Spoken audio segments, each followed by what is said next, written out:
tiene sentido que no sean oscuros. Y sí, obviamente hay hongos mortales, pero en realidad hay bastante pocos hongos que te pueden causar la muerte si los comes, ¿no? Pero está súper chido también, creo, que tengamos todo ese respeto por un reino, porque en realidad es un reino. Impresionante que tampoco sepamos de él y que nos genere tanto temor. Pero también creo que sí son seres bastante mágicos. Y quizá podemos sentirlos como diferentes a nosotros, pero yo creo que puede ser que la conexión que tenemos con ellos es un poco quisquillosa porque quizás se parecen mucho más a nosotros de lo que creemos, ¿no? Dicen que igual y el reino fungi está más cerca de nosotros que algunos otros seres, no sé, que las plantas o los animales, quizá los hongos se acercan, se parecen más a nosotros.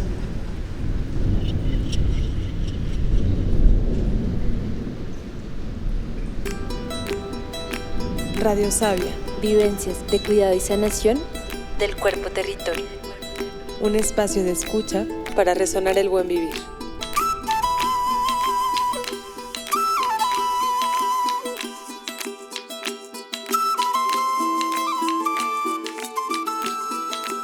En esta temporada 2 estaremos escuchando relatos y prácticas desde las voces de mujeres defensoras territoriales, sanadoras comunitarias y guardianas de conocimientos ancestrales.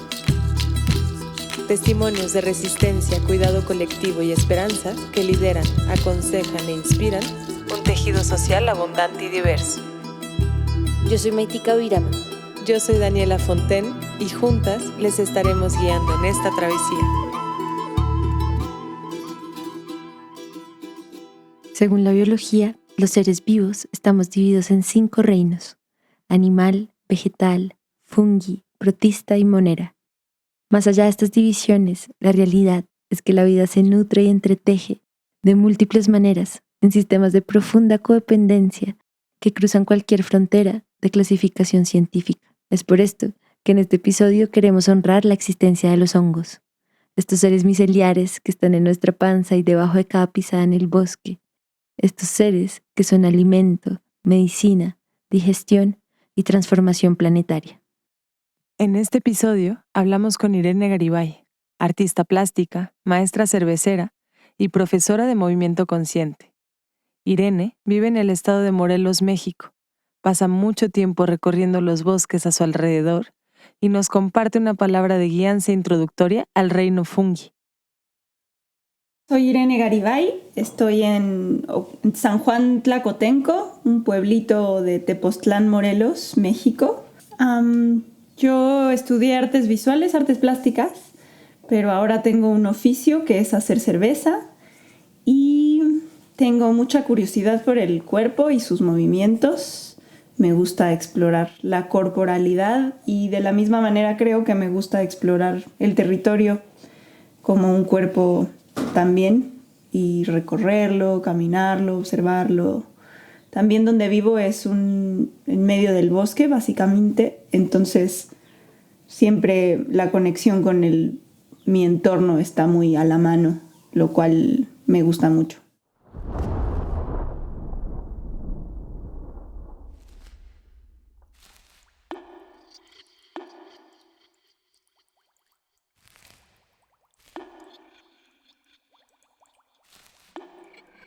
Yo empecé a curiosearme por los hongos porque me empezaron a gustar mucho sus formas y me dieron muchas ganas de dibujarlos porque tienen aspectos súper interesantes y locochones, y entonces en realidad mi primer acercamiento fue a través del dibujo. Y yo buscaba libros de hongos de la biblioteca y los llevaba, encontraba los más curiosos, los dibujaba, los pintaba. Y ese fue mi primer acercamiento y gracias a esa conexión comencé a observarlos mucho más en el entorno, ¿no? Como a notarlos más.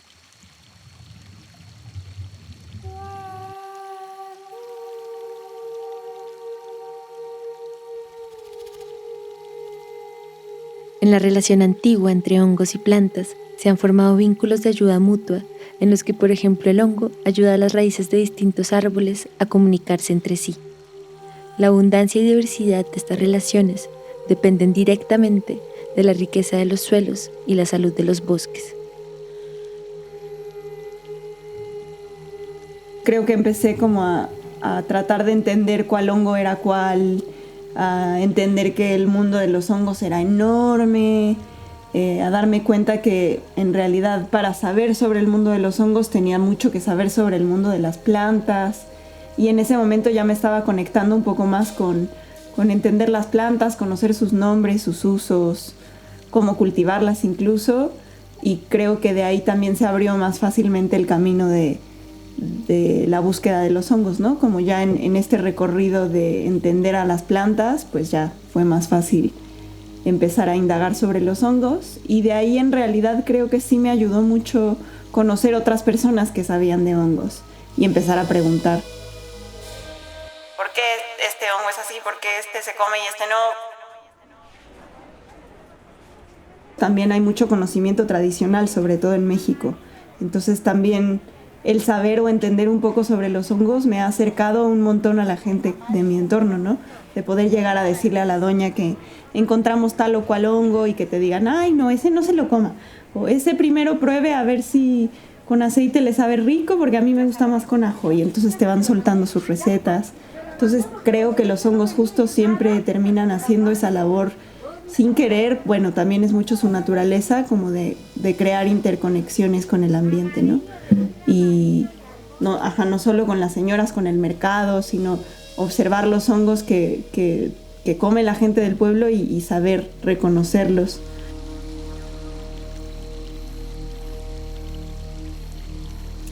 De la misma manera generan interconexiones con el bosque constantemente, ¿no? O sea, el hecho de que haya hongos en un bosque significa un montón sobre la riqueza del suelo, sobre la diversidad, sobre el ambiente en el que habitas, ¿no? En todos lados crecen hongos, y los bosques más ricos, más antiguos, normalmente tienen más abundancia de hongos. Entonces, claro que los hongos enriquecen el suelo y generan interconexiones con la naturaleza, a veces de manera más visible y a veces menos visible, ¿no? También no quiere decir que en un desierto no haya hongos, pero los hongos que podemos observar están presentes de otra manera.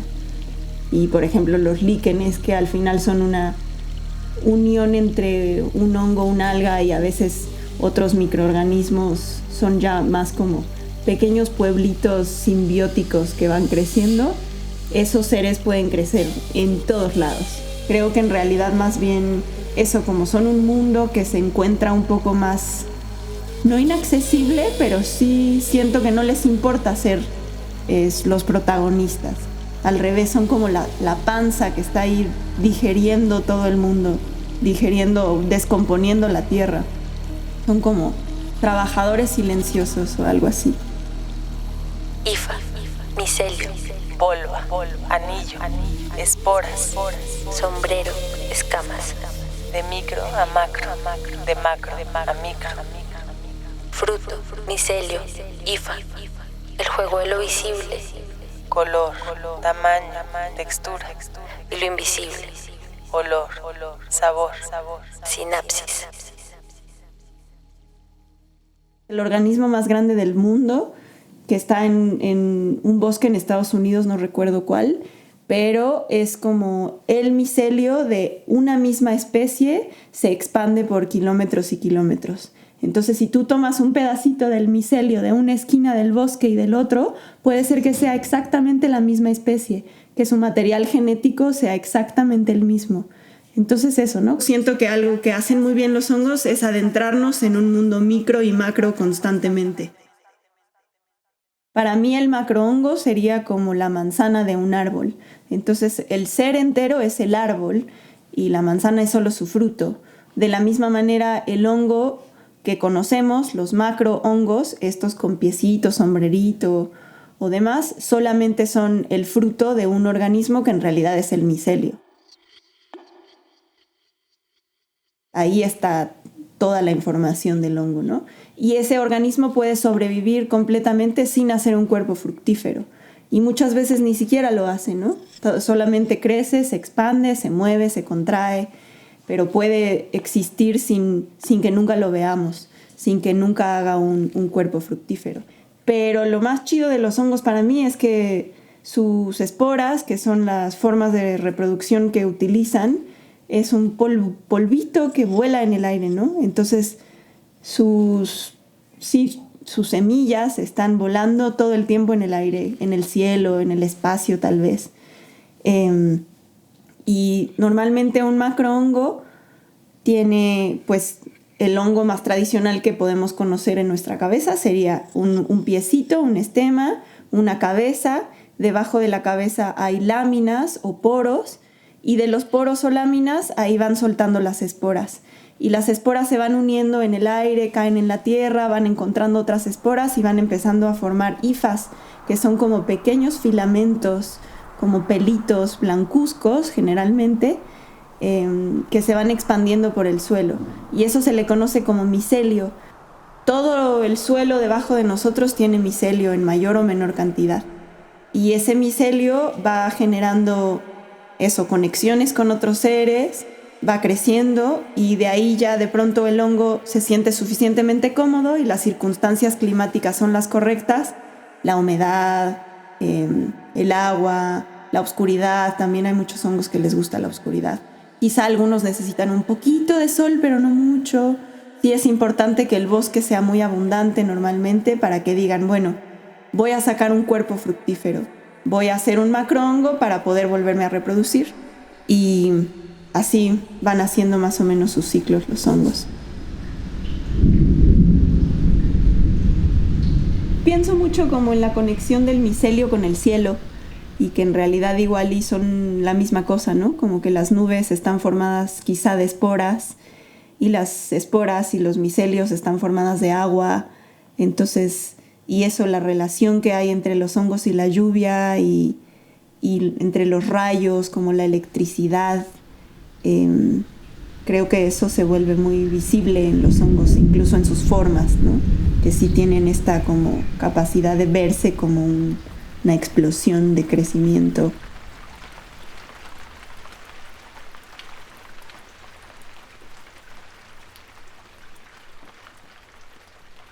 En épocas de lluvia, los hongos echan fruto en los bosques y es un buen momento para salir a buscarlos canasta en mano. Irene nos comparte algunos consejos para hacer caminatas y también reflexiona sobre lo que ha aprendido de este vínculo miceliar.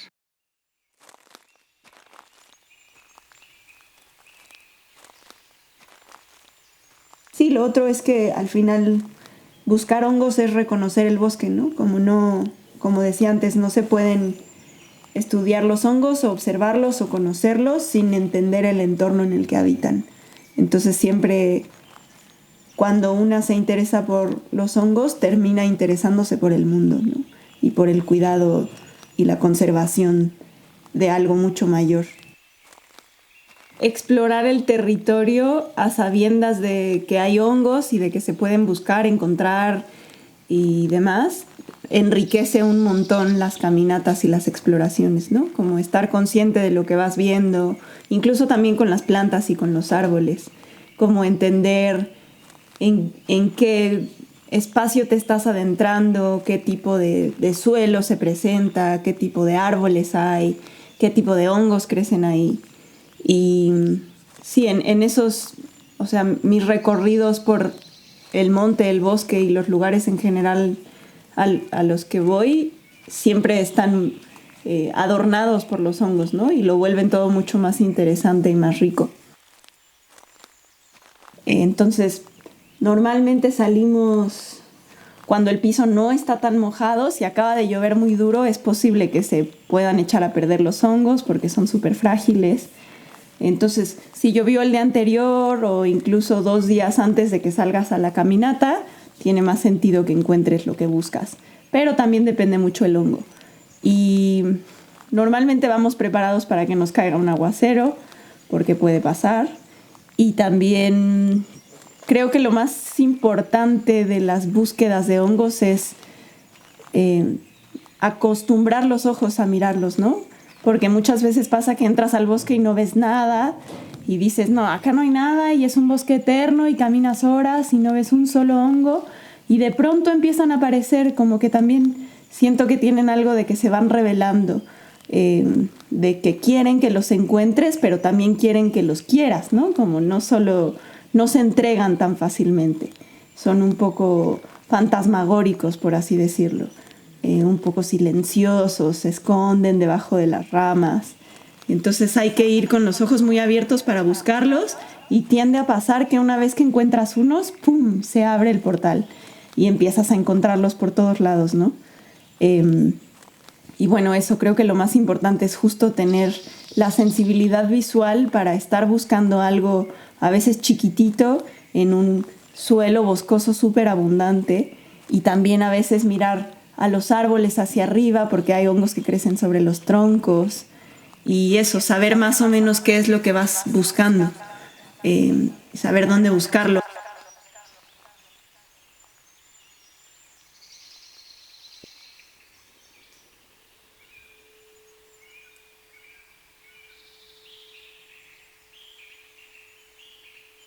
Creo que justo la forma más obvia en la que me han enseñado cosas es que en realidad somos mucho menos individuo de lo que creemos, ¿no? Como estamos siendo habitadas por montones de seres dentro de nuestro cuerpo, afuera de nosotros hay estímulos constantemente, nuestro círculo magnético es mucho más amplio de lo que nos imaginamos. Las consecuencias de nuestros movimientos influencian todo el tiempo a lo que está en nuestro entorno.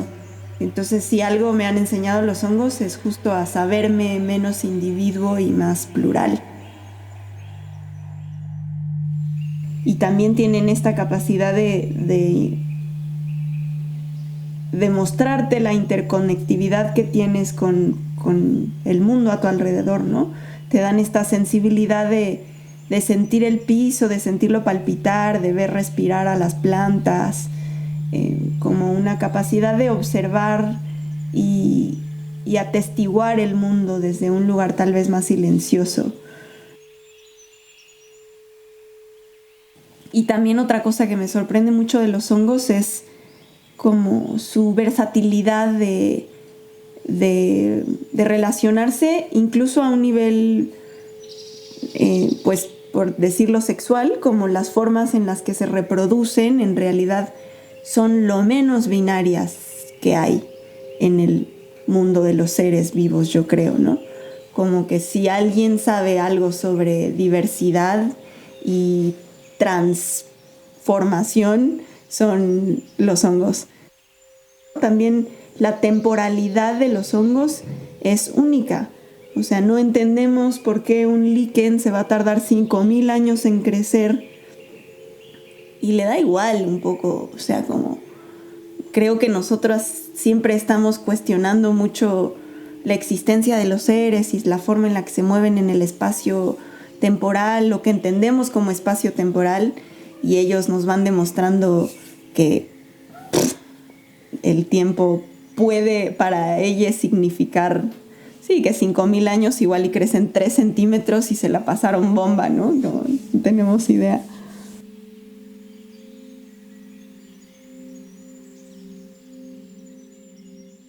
Hay múltiples prácticas que los seres humanos hemos desarrollado en relación a los hongos. Prácticas mágicas, alimentarias, medicinales, artísticas y de cultivo. Irene nos cuenta de su experiencia cultivando hongos en casa. Me parece muy curiosa estas formas que tenemos que hemos entendido, por ejemplo, de sembrar un ser tan extraño como los hongos. Yo no sé cuánto tiempo el mundo tiene sembrando hongos, pero muchos de los conocimientos de la siembra de hongos o del cultivo de hongos es bastante nuevo, ¿no? Y también ahora la gente está explorando sembrar hongos que nunca antes se habían sembrado en las casas o cultivado. Y me parece chistoso que la forma en la que tenemos para hacerlo es extrayendo el hongo, porque el hongo siempre habita en conjunción a muchos seres, se ayuda de bacterias y demás, pero nosotros, la forma en la que sabemos nosotros sembrarlo es extrayéndolo completamente de su entorno.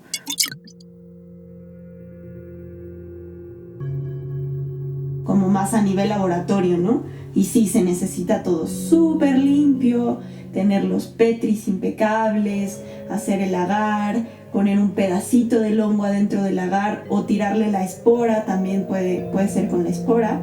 Y normalmente primero lo tienes en un petri, con el agar tiras la espora o el pedacito de hongo y ahí comienza a crecer el micelio se come el agar, y una vez que ya tienes un petri, de ahí puedes ir o a un cultivo líquido, que es como continuar con esta espora en un líquido rico, dulce, en donde el micelio quiera crecer, porque el micelio puede crecer en agua, ¿no? Por eso le llaman líquido.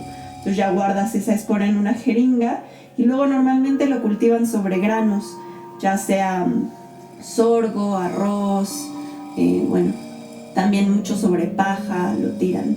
Y ahí lo que tienes que hacer es primero esterilizar el medio donde vas a expandirlo, cocinar un poquito el sorgo o el arroz o la paja, la cocinan también, le quitas todo el agua pero que se quede humedito, literal como si fueras a hacer comida para humano, y luego le tiras un poco de micelio, que ya lo tienes preparado o en tu cultivo líquido, en tu petri, y de ahí empieza a crecer, puede ser en un topper, en una bolsa, y empieza en una cubeta. Se empieza a expandir el micelio hasta que ves un bloque blanco en donde ya casi no hay granos y todo lo que hay son una densa capa de micelio.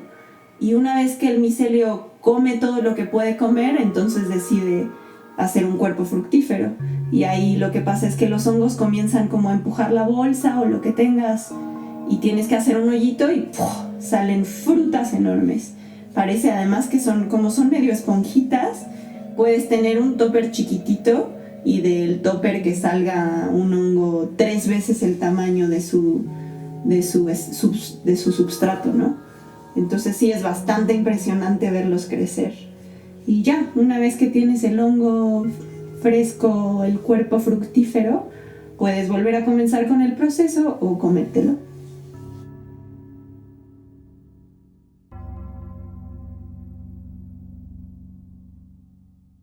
En esta temporada hemos viajado por varios territorios de Abya y resonado con relatos al cuidado del tejido colectivo. En este penúltimo episodio, queremos honrar a todos los seres que ayudan a digerir y procesar en el silencio y la oscuridad.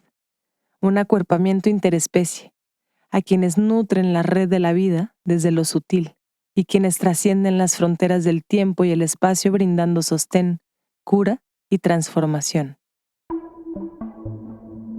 La curiosidad por la naturaleza siempre nos va a enriquecer, ¿no?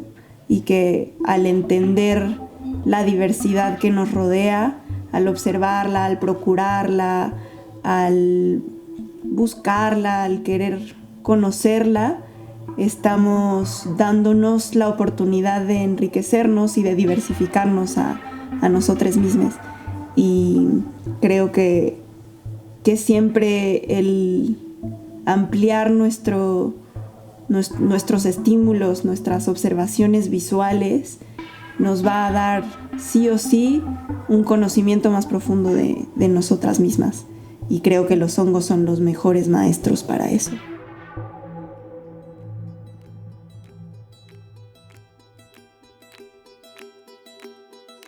Gracias a Irene Garibay por este episodio que fue grabado 2 veces por los retos de la conectividad. Gracias a Marcela Vázquez y a Raquel Salgado por ayudarnos con la grabación en casa. Este episodio fue editado y producido por Daniela Fontaine y por mí, Maitika Virama. La producción sonora y la composición son de Carlos Castañeda y el diseño sonoro de Maitika Virama y Carlos Castañeda. La transcripción de Gabriel Amor del proyecto Alma de Tierra. Daniela Fontaine y Liz Jaramillo en la identidad visual. Gracias especiales a Manuela Pavón por su bella voz en los cantos y por todo su apoyo en la producción de esta temporada. Muchas gracias a todos por resonar, mucha red, mucha interconexión, muchos vínculos miceliares en sus andares.